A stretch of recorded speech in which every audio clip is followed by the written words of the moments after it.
今日食越南粉啊！嗱，呢個越南粉就響咧 Marine Drive 嘅。咁呢碗咧係通絲粉啊，咩都有啲咧。咁有牛肉啦，有牛丸啦，就牛柏葉啦，係嘛？都幾豐富嘅。咁咧就我啱落咗啲芽菜落去啦，你見到啲芽菜咧就少咗好多啦。咁我而家開始食啦，食完之後再話俾你知嚇。咁咧啱就食咗嗰個湯河啦，咁啊講一講嗰個食後感啦。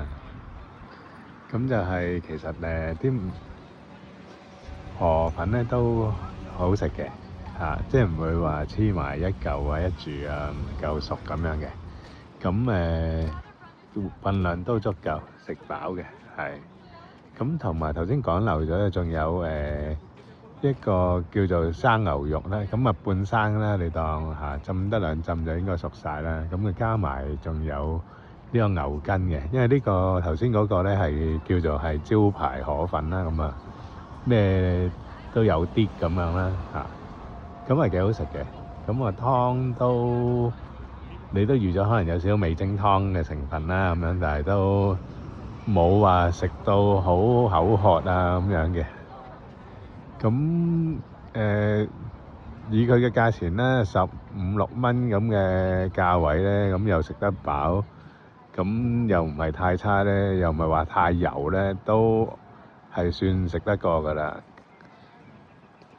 咁啊當然啦，去到最後都要俾翻貼士嘅，你因為出街食就咁自己衡量翻俾幾多咯咁嗰度就同埋要俾因為呢度食嘢就要俾稅啦咁樣都要計翻落去啦咁我覺得中規中矩嘅係抵食嘅本身咁4星啦，你當4星總共，如果5星就俾4星佢啦。